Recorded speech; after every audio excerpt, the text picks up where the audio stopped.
disait que je lisais la parole au nom de Jésus. Amen. Si tu as trouvé, donne-moi un bon amen. Amen. Verset 15, la Bible dit, le pharisien allait alors tenir conseil pour décider comment il pourrait prendre Jésus au piège par une question. Ils envoyèrent ensuite quelques-uns de leurs disciples et quelques membres du parti d'Hérode dire à Jésus, Maître, nous savons que tu dis la vérité, tu enseignes la vérité sur la conduite que Dieu demande. Tu n'as pas peur de ce que pensent les autres et tu ne tiens pas compte de l'apparence des gens. Dis-nous donc ce que tu penses de ceci. Notre loi permet-elle ou non de payer des impôts à l'empereur romain? Verset 18. Mais Jésus connaissait leurs mauvaises intentions. Il leur dit alors, hypocrite, pourquoi m'étendez-vous un piège? Verset 19, montre-moi l'argent qui sert à payer l'impôt. Ils lui présentèrent une pièce d'argent. Verset 20, et Jésus leur demanda, ces visages et ces noms gravés ici, de qui sont-ils? De l'empereur, répondirent-ils. Alors Jésus leur dit, payez donc à l'empereur ce qui lui appartient et à Dieu ce qui est à Dieu. Amen. Payez à l'empereur ce qui lui appartient. Dans notre version, on dit à César ce qui est à César et à Dieu ce qui est à Dieu.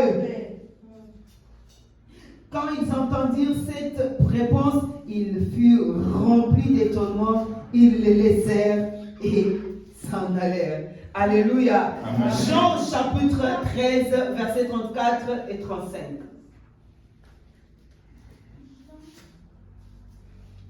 Jean chapitre 13, verset 34 et verset 35. Okay.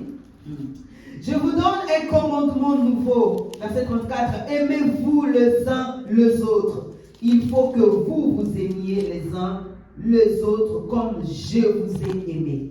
Si vous vous aimez les uns les autres, alors tous sauront que vous êtes mes disciples. Amen. Genèse chapitre 1er. On va finir. On aime la parole ici, n'est-ce pas? Amen. On aime la Bible ici. Alléluia. Amen. Genèse chapitre 1er, verset 26. La Bible dit, Dieu dit enfin, faisons les êtres humains qu'ils soient comme une image de nous, une image vraiment ressemblante, qu'ils soient le maître de poissons de la mer, des oiseaux dans le ciel et sur la terre, de gros animaux et de petites bêtes qui se meuvent au ras du sol. Parole du Seigneur. Amen. Je dis merci à Dieu pour la grâce qu'il nous accorde aujourd'hui. Amen. Amen. Et par là, je souhaite bonne fête à toutes les femmes, toutes les mères qui sont là. Amen. Aïe. Je disais bonne fête aux femmes et puis vous ne dites rien. Amen.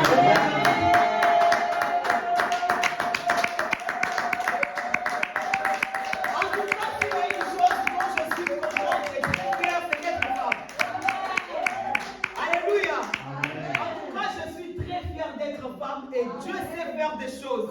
Je bénis le Seigneur parce que je suis une créature si merveilleuse. Alors que si tu ne sais pas, c'est ton affaire, mais moi, j'ai béni le ciel de m'avoir créé femme. Je dis merci Seigneur, merci Jésus pour la grâce d'être mère et d'être femme.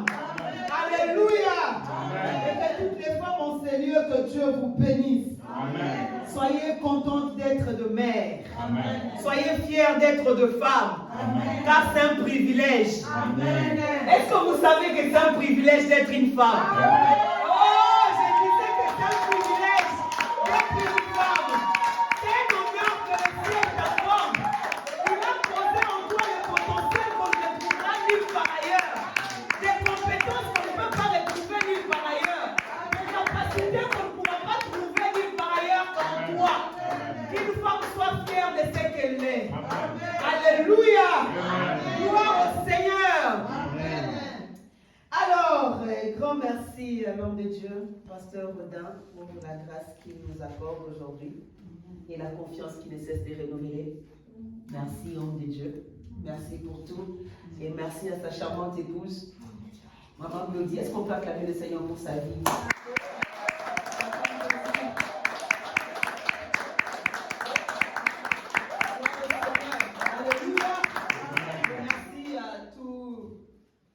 De cette maison et les serviteurs de cette maison. Que Dieu vous bénisse. Amen.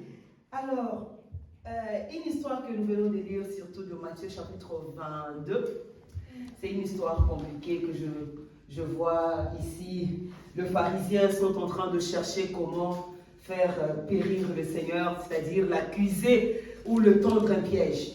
Ils sont à la quête de raison, tout ça, ils ne trouvent pas. Mais finalement, ils conçoivent une histoire bizarre dans leur tête, tout en sachant, en reconnaissant sa capacité de ne pas se fier à l'apparence, mais ils viennent quand même avec une fausse apparence. La Bible dit, ils viennent, ils posent la question, Seigneur, nous on sait que tu ne te fies pas à l'apparence. En d'autres termes, même ce que nous sommes en train de te dire, nous sommes convaincus que tu ne vas pas te contenter de ça. Alléluia. Amen. Et il dit, bon, dis-nous, Seigneur, est-ce qu'on doit finalement payer les impôts? Il y a deux races, il y a deux personnes qui viennent. Il y a les Juifs qui viennent pour défendre la loi, et il y a aussi les Hérodiens, dans d'autres versions, comme on les appelle, ceux qui soutiennent Hérode, les disciples d'Hérode. Ils viennent aussi pour poser la question. Alors Jésus, il voulait tendre un piège pour dire, s'il dit qu'on doit payer les impôts, alors il n'est pas réellement juif, parce que les Juifs, pour eux, tout ce qui est écrit, c'est la loi de Moïse, ils amènent tout dans le temple. Moïse ne permet pas de payer à César les impôts. Alors si les seigneurs, de l'autre côté, il y a les Hérodiens, ils disent, bon, on va savoir si réellement c'est quelqu'un de droit. S'il dit on ne peut pas payer les impôts, alors il est contre Hérode. Ils veulent le tendre un piège. Les Juifs sont là, les Hérodiens sont là. Ceux qui ne savent pas qu'il est le créateur et des Juifs et des Hérodiens. La Bible dit, connaissant leurs intentions, il dit hypocrite que vous êtes. Vous posez la question tout en connaissant la réponse. Ou soit dans leur conscience ou dans leur cœur, ils savent qu'on vient juste pour piéger Jésus. Et après, on aura une raison valable pour le faire arrêter. Mais ceux qui ne savent pas que quand ce n'est pas le temps de l'arrêter, quoi que vous fassiez, vous ne pouvez pas l'arrêter.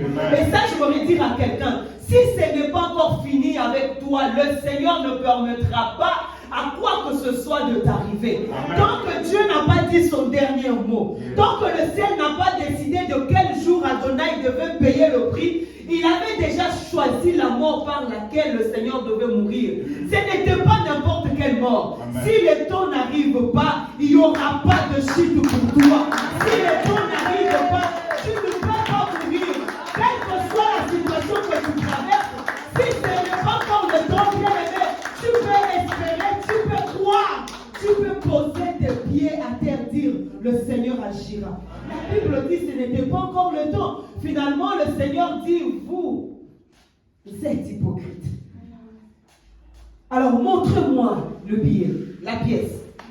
On sort les pièces, on regarde. Jésus pose la question, de qui c'est, en fait, ces visages et la signature, c'est pour qui? Ils disent, c'est pour Hérode. Ok, mais donnez-lui. Parce que sur la pièce, c'est son visage. Sur la pièce, c'est sa signature. C'est-à-dire, donnez-lui ce qui lui appartient. Mais la deuxième partie de la réponse que le Seigneur donne n'a rien à voir avec la question qui a été posée. La question est de savoir, doit-on payer l'impôt, oui ou non? Donc, on sous-entend que la première partie de la réponse suffit. Quand le Seigneur dit, bon, si sur la pièce se trouve le visage ou la signature d'Hérode et en fait de César, donnez-lui. C'est bon, c'est d'accord. Il y a une deuxième partie de la réponse qui m'intéresse finalement cet après-midi. Le Seigneur dit, à Dieu, ce qui est à Dieu. Mais attends, qu'est-ce qui appartient à Dieu ici? Parce que nous, la question est de savoir, on doit payer l'impôt ou on ne doit pas payer l'impôt. Si on dit on paye l'impôt, point barre. Si tu te limites par là. La deuxième partie de la réponse trouble finalement et les Hérodiens et les Juifs. Ils n'ont pas la réponse à cette partie-là. Attends, qu'est-ce qu'il raconte? Qu'est-ce qui est à Dieu ici?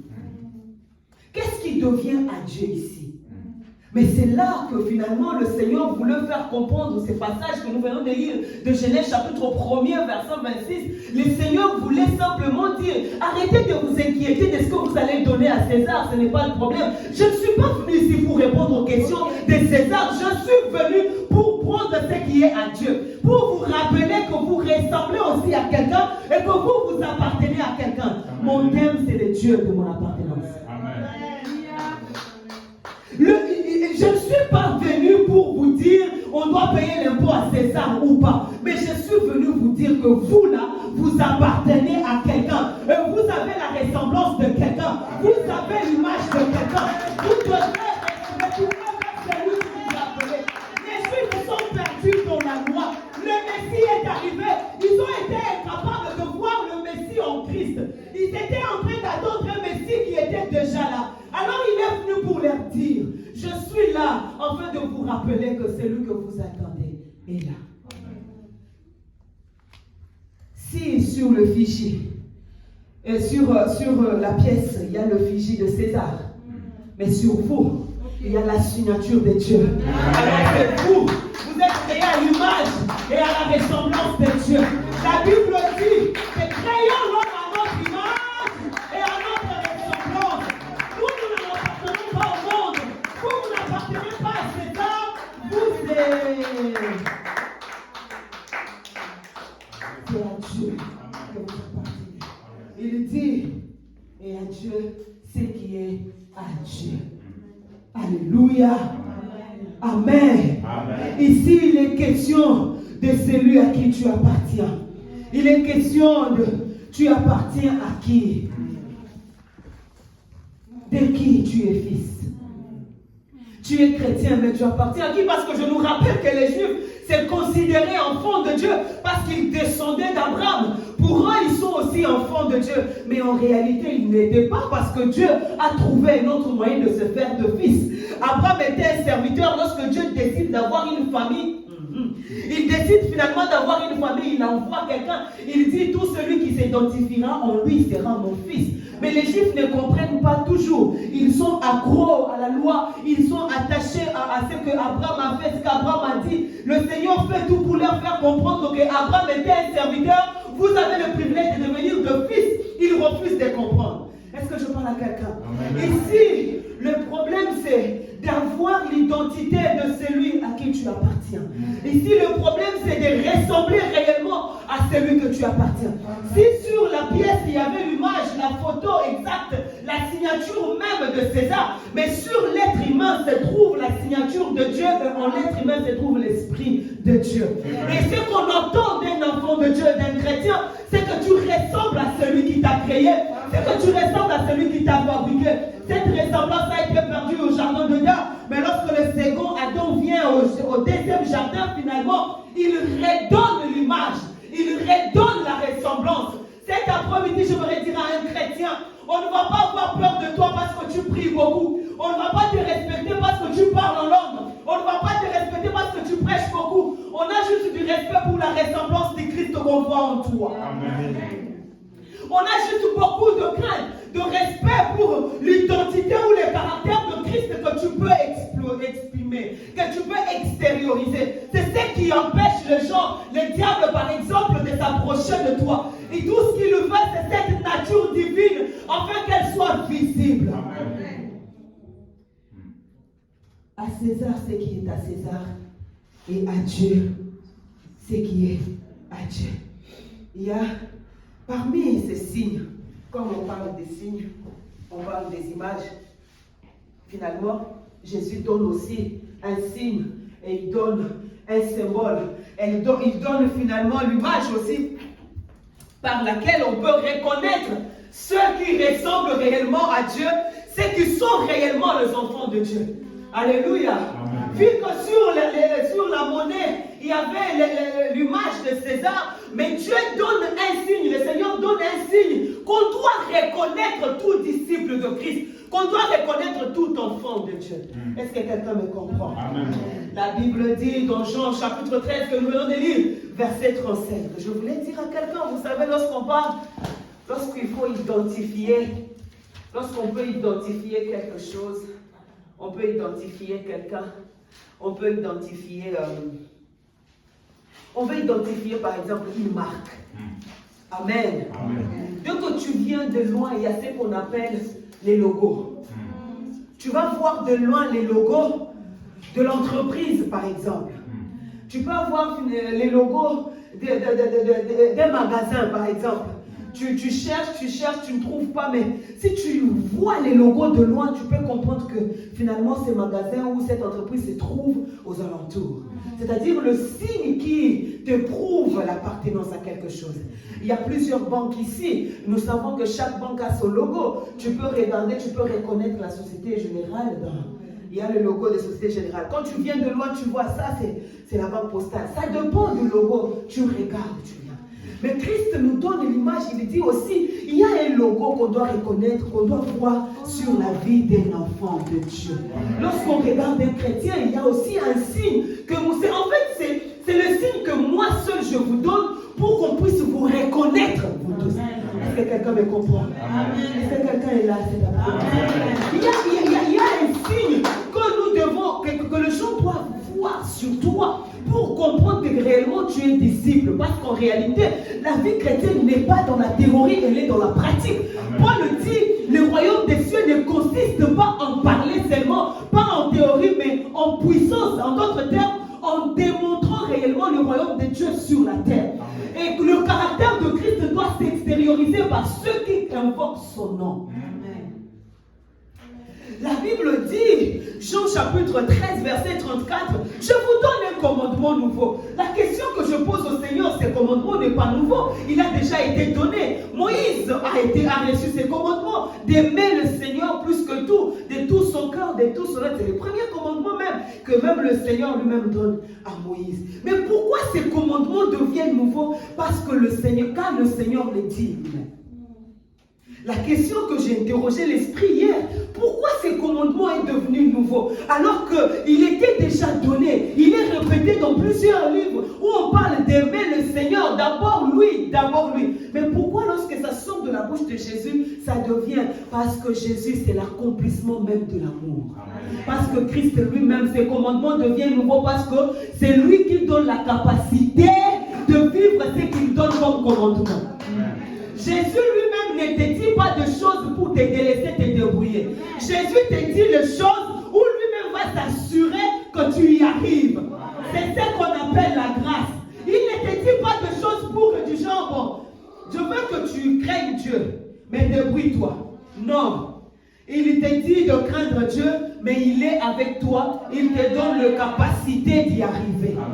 Il te donne le moyen d'y arriver. Il dit, aimez-vous les uns les autres. Mais en ceci,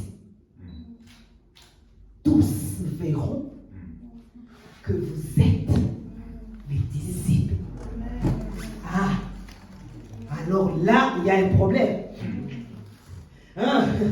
Alléluia. Amen. Jésus n'a pas dit que lorsque tu seras en train de parler en langue, Jésus n'a pas dit que lorsque tu seras en train de chasser les démons, ressusciter les morts. Hein? Il a dit, les gens sauront que vous êtes mes disciples lorsque vous serez capables de vous aimer les uns les autres. L'amour devient le logo d'un chrétien. L'amour devient le signe d'un chrétien. L'amour devient l'image d'un enfant de Dieu. L'amour devient ce qu'il faut pour être reconnu comme chrétien. L'amour devient le signe d'un véritable disciple de Christ. C'est en ceci que nous verrons que vous êtes des disciples. Ce n'est pas en parlant en langue, ce n'est pas en chassant les démons, ce n'est pas en ressuscitant les morts, mais lorsqu'il y a de l'amour visible, cet amour sans hypocrisie, cet amour sans méchanceté, un amour vrai. À ceci tous nous verrons que vous êtes mes disciples. Il n'y a pas un autre signe. Il n'y a rien d'autre. Pourquoi? Parce que Christ lui-même, c'est l'image même de l'amour. C'est le symbole de l'amour. Il est venu juste pour ça. Car Dieu a tant aimé le monde qu'il a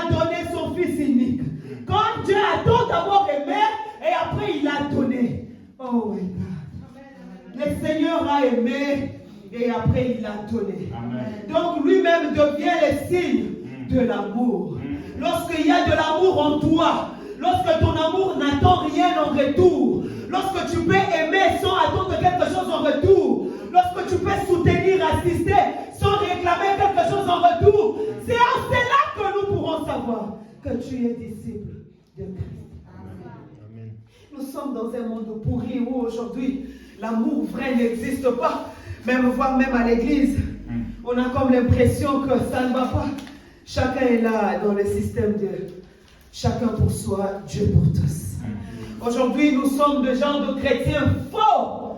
Nous sommes le genre de chrétiens hypocrites. Nous aimons par les lèvres et le cœur. Loin de nous. Et je trouve bizarre de se considérer chrétien si nous avons cette attitude dans le cœur. Ce qui est compliqué, c'est que Dieu, comme le pharisien et les hérodiens l'avaient compris, il n'a rien à voir de l'apparence. Dieu n'est pas influencé par le physique, par ce qu'on nous envoie. Moi, je peux voir ici, c'est un vrai chrétien. Il marche avec Dieu. Lui, il craint Dieu. Mais c'est lui qui vit dans le ciel. C'est lui qui voit là où les hommes ne voient pas. C'est lui qui sonde les cœurs et les reins. La Bible dit qu'il connaît même les profondeurs. Lui qui est là où personne n'est. Donc quand tu es seul, lui, il est seul. Il sait exactement qui tu es. Je rêve une génération de chrétiens vrais. Je rêve une génération de vrais disciples de Christ. Je rêve une génération de hommes et de femmes qui obéissent à la parole de Dieu dans toute sincérité. Parce que le monde d'aujourd'hui est rempli du faux. Même à l'église. Comme je le disais dans un de live, je trouve bizarre. Une servante de Dieu a été empoisonnée. Il a mangé le poison à l'église. Je ne comprends pas. Expliquez-moi en fait. Là où était censé régner l'amour, là où était censé régner la communion fraternelle, la paix, la joie, l'unité, on retrouve le poison. On est arrivé là comment en fait? Qu'est-ce qui s'est réellement passé pour qu'on soit là? Qu'est-ce qui s'est réellement passé pour qu'on arrive là? Comment on peut? 4 fois on a prophétisé sur moi. Tu dois, si tu es invité ailleurs, pars avec un micro parce qu'on a vu plusieurs fois que tu vas manger le poison. Ok, comment on doit arriver là? Comment à l'église on doit empoisonner? Qu'est-ce qui n'a pas marché dans notre foi, en fait? Dans notre marche avec le Seigneur? Qu'est-ce qu'on a loupé? Est-ce que les fondements ont été renversés? Est-ce que les bases de la vraie doctrine ont été essuyées? Qu'est-ce qui se passe? Comment on peut imaginer qu'à l'église, on peut être empoisonné, on peut être trahi, on peut être déçu, on peut subir une mauvaise campagne? Je souffre au fond de moi, je cherche vraiment, je ne trouve pas. Comment on est arrivé là? Alléluia. Alléluia. Alors que c'est le signe, c'est le symbole, c'est ce qui va prouver aux gens du dehors que nous appartenons à Dieu. C'est ce que les gens qui ne connaissent pas encore le Seigneur, lorsqu'ils regardent, ils disent, alors si c'est ça être chrétien, je sais, je vais devenir chrétien. On m'a raconté une histoire d'un homme de Dieu qui vivait dans une cour commune. De l'autre côté, il y avait une porte dont il y avait un grand soulard. Ce gars rentrait tout le jour ivre. Et il était seul, il n'était pas marié, il n'avait pas à manger. Alors chaque jour, il rentrait ivre, mais l'homme de Dieu qui était là, quand il mange, il était encore aussi célibataire. Mais quand il fait à manger, il gardait à manger pour les soulards là. Parce que l'homme de Dieu savait qu'il boit beaucoup, il ne mange pas. Il ne prépare jamais. À chaque fois qu'il fait à manger pour lui, il garde aussi, il va le déposer dans sa maison. Et quand il finit, et c'était de l'habitude, il trouvait la nourriture. Jusqu'un jour, il se pose la question, mais qui vient souvent me donner à manger? Il dit, je veux me cacher et je veux voir qui me donne à manger. Alors, il se cache, il voit que c'est le pasteur qui vient, qui dépose à manger, le pasteur sort. Alors, le soir, il vient vers le pasteur et dit, bonjour pasteur, il dit bonjour. Qui est Jésus? Alléluia. Amen. Qui est Jésus? Le pasteur réfléchit. Je pense que c'est poussé par l'esprit qu'il a donné cette réponse. Il dit, Jésus est comme moi. Quand tu as faim, il vient te donner à manger. Il dit, si Jésus est comme toi, je donne ma vie à Jésus. Amen.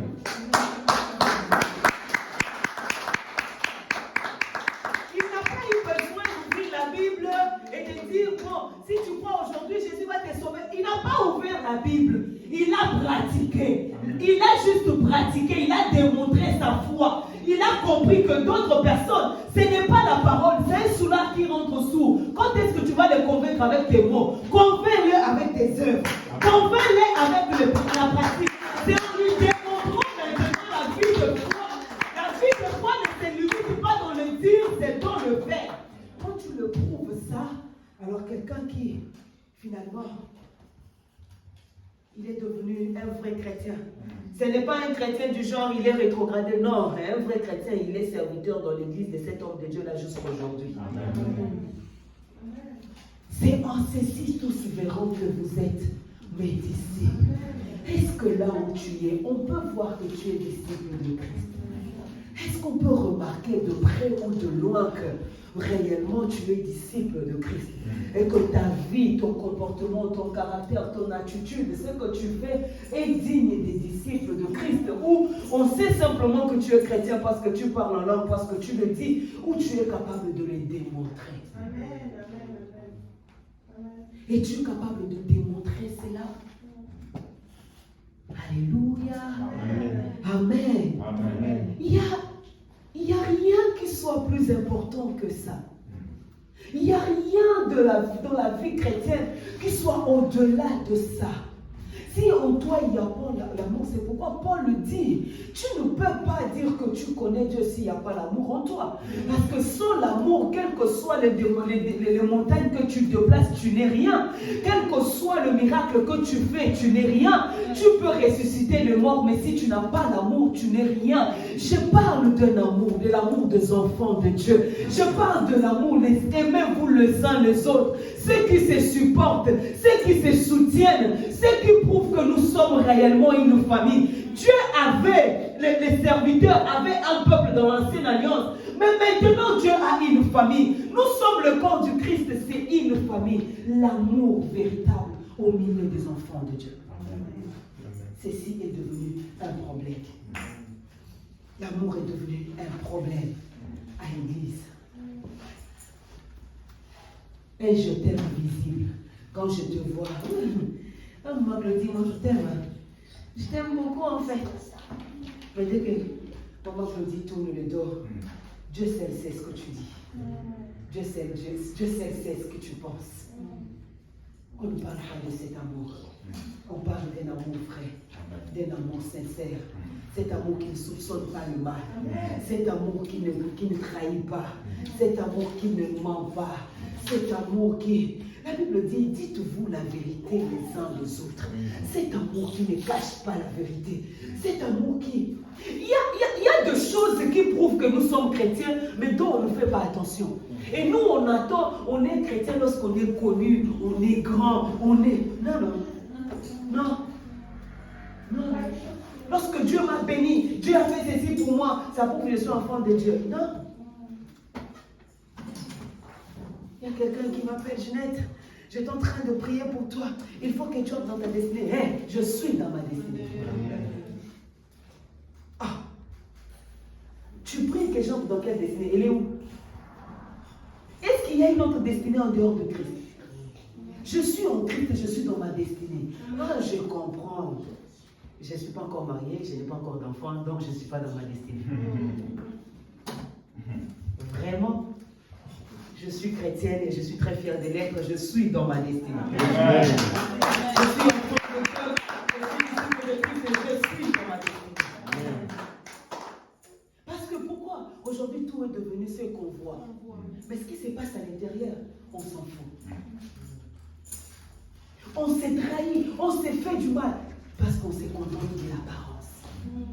On a confiance à ceux qui nous donnent une fausse apparence. Mais on a parfois du mal à reconnaître les gens qui nous aiment sincèrement. Les gens qui sont vrais avec nous. Parce qu'on sait dire, celui qui me fait plus des éloges, c'est celui-là qui m'aime. Mais celui qui me réprimande, me dit ce que tu as fait n'est pas bon, il ne m'aime pas. Et du coup, celui qui a l'habitude de te dire la vérité est devenu ton ennemi. On ne supporte pas de personnes vraies. Ah, tu es comme ça, c'est pourquoi tu ne dis pas même. C'est comme ça que ça se passe. Toi, tu aimes qu'on te dise que de belles paroles, des bonnes choses. Donc tu ne permets pas à quelqu'un de te dire, en tout cas, Pasteur Ginette, je sais que là, tu n'aurais pas dû faire ça. Je pense qu'ici, tu n'aurais pas dû dire ça. Et toi, quand on te dit ça, tu penses qu'on t'a... on t'a diminué. Non. Un chrétien aime la vérité. Amen. La Bible dit Dieu châtie celui qui l'aime. Dieu ramène sur le chemin celui qui l'aime. Accepte le conseil, accepte le critique, accepte d'être réprimandé. Pour moi, c'est ça l'amour. Oui, pour moi, c'est ça l'amour. Il m'est arrivé de rencontrer des fausses personnes. Des personnes qui sont venues dans ma vie. Ils t'ont donné l'impression d'être vrais, d'être de personnes. Mais ce qu'ils t'ont fait voir après, qu'est-ce que tu veux? C'est ça le monde. Un jour, je pleurais, je dis, Seigneur, finalement, je dois arrêter d'aimer les gens, d'être vrai avec les gens. Qu'est-ce que je dois faire? En pleurant, je dis non. Moi, je suis chrétienne. Si eux ne le sont pas, c'est leur affaire. Je ne serai pas fausse. Je ne serai pas une fausse personne. Je serai toujours vrai avec tout le monde. Que tu m'aimes, gloire au Seigneur. Si tu me mens dans ton amour, gloire au Seigneur aussi. Mais quant à moi, je vais veiller que je sois vrai dans tout ce que je fais, dans tout ce que je dis. Chrétienne, sois vrai dans ce que tu fais, dans ce que tu dis, parce que la récompense ne dépend pas des hommes, mais la récompense dépend de Dieu. Sois sincère avec toi-même, sois sincère avec celui qui voit le cœur. Oublie les hommes lorsqu'il s'agit de faire le bien. Les hommes vont te trahir aujourd'hui, vont te trahir demain. Les hommes trahiront toujours, trahiront toujours. Est-ce que tu dois arrêter de faire le bien parce que tu es trahi? Là, non. Là, j'ai dit au diable, ne compte pas sur moi. Amen. Que de devenir, en tout cas, il m'a déçu. Je ne peux plus faire ça. Je vais toujours faire. J'ai aidé quelqu'un. Il y a quelqu'un à qui j'ai apporté mon soutien. Et cette personne, en prenant, il a pris beaucoup d'argent. Pasteur Ginette, je vais te remettre, je vais rembourser. Je vais rembourser. Je lui ai fait confiance. Je dis d'accord, tu rembourseras. Je ne suis pas quelqu'un qui dérange les autres. Je ne suis pas quelqu'un qui met la pression. Je fais confiance aux paroles en fait. Tu m'as dit que tu vas le faire, je te fais confiance, tu le feras. Parce que pour moi, j'accorde une valeur à la parole. C'est pourquoi je donne une parole à quelqu'un, je veille, je paye tout le prix qu'il faut pour respecter, pour honorer cette parole-là. C'est ça aussi, un enfant de Dieu. Je dis, pour moi, tu m'as dit que tu vas me remettre. Je te crois. N'est-ce pas, il est écrit que l'amour croit tout. Je crois que tu vas le faire. Il n'a pas fait quand il a dit. La date est passée, 2 mois après. Un jour, je me souviens, je lui ai dit, attends. Papa, tu m'avais dit, ça fait 2 mois passés. Oh non, je vais te donner, Pasteur Ginette, je vais te donner. 3 semaines passent. Oh non, Pasteur Ginette, non, Pasteur Ginette, 4 semaines passent. D'accord. J'arrête de lui demander. Un jour, le Seigneur aime ses enfants comme moi là. Dieu m'aime tellement au point qu'un jour le frère se retrouve encore coincé. Maintenant, le frère voulait s'en sortir. La personne que le frère va voir, la personne lui dit, va voir Ginette. Alors, il faut ouvrir la porte de chez moi si tu es un homme pour entrer. Hein?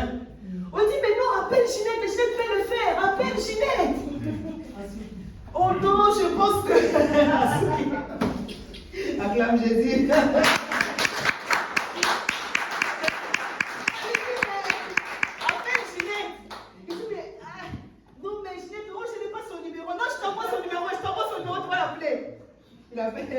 On envoie les numéros. Il ne m'a jamais appelé. Quand on me demande, mais Pasteur Ginette, ça va, est-ce que tu as parlé à un tel? Je dis non. Non, mais je lui dis de t'appeler, non. Il a un problème. Est-ce que tu peux l'aider? Tu peux les soutenir, s'il te plaît, tu peux faire quelque chose. J'ai dit, je sais, en fait, je ne comprends pas. Il ne m'a pas appelé lui-même, pourquoi? Au moment de je ne sais pas, j'ai dit, parce qu'il m'a roulé la première fois, il a peur de que je dise non. Va lui dire, je vais l'aider. Va lui dire, je vais l'aider, je vais l'assister. Je l'ai assisté, c'est fini. Je n'arrêterai pas de faire le bien parce qu'il y a de fausses personnes. Il y a des personnes qui vont peut-être te trahir après. Il y a des personnes qui vont te mentir après. Il y a des personnes qui vont te faire du mal. Mon frère, ma soeur, n'arrête pas de faire le bien. N'arrête pas de faire le bien. La Bible dit que celui qui se sanctifie continue de se sanctifier. Que celui qui s'essuie aussi s'essuie encore davantage. Toi, marche dans le bien. Pratique le bien. Honore le Seigneur. Fais ce que Dieu te demande de faire. Ce n'est pas ton problème.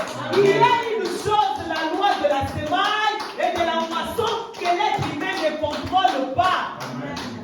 L'homme ne contrôle pas ça. Alléluia.